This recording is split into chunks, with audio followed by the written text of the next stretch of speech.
my first game at Murrayfield, so it's going to be a huge occasion for me.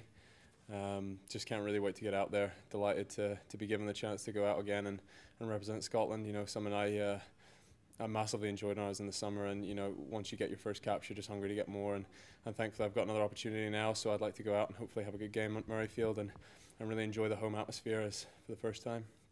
We remember your run very well from the Nelspruit game against South Africa, which led to the first try for Matt Scott, and it was a hard tour, but what did you learn from those first two outings in international rugby? What did they teach you about international rugby?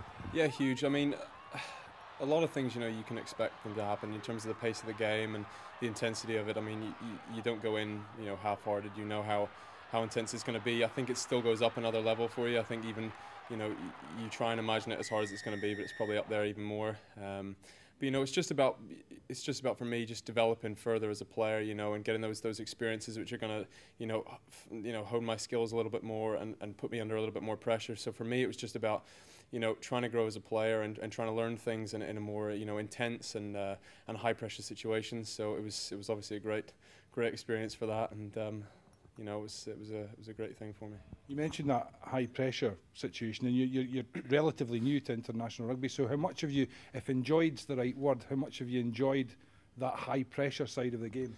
Yeah, a huge amount. You know, I'm very new. I mean, 2 caps is, you know, a very small amount. But for me, like you said, you know, those high pressure situations and stuff, I have to try and take as much out of.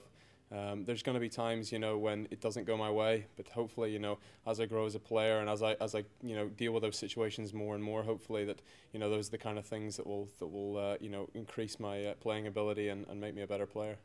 So yeah, it's a hugely physical side. You've got big guys all the way through the team, from the front row all the way back to the 15. So yeah, we're really physical, we're really up for it, and we really want to attack and play with the ball.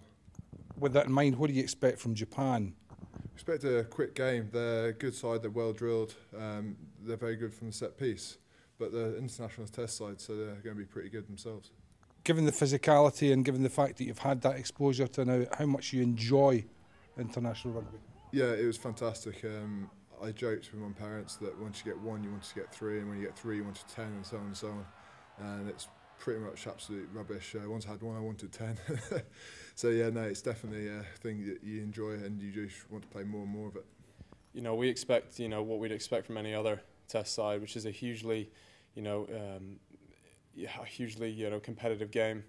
Very much, you know, they're one of these teams that can go out and, like you said, they really do impress. They've had some good wins in the past, and you know, they're no one's pushover at all. You know, they're a strong test side, and they're very good studies of the game. You know, they work hard at what they're good at, and you know, they study the game in depth. So they're not someone that, you know, you should try and put down as a second-rate team in no way, shape, or form. You know, you look at their performances in the summer against Wales. You know, winning the series there, and you know, obviously the All Blacks last week, you know, put a decent amount, but Japan, you know, showed some good sides in that game, and they've put sides to bed, you know, with the rugby they play. And like you said, now that their pack's starting to develop and they're getting bigger and bigger, and you know, they're trying to put an emphasis in that contact area. So hopefully for us, you know, it's about, you know, getting on the front foot with them and really, you know, trying to take it to them as physical as we can possible. And you know, if we can get, you know, our forwards working well, then hopefully our backs will have something to play off.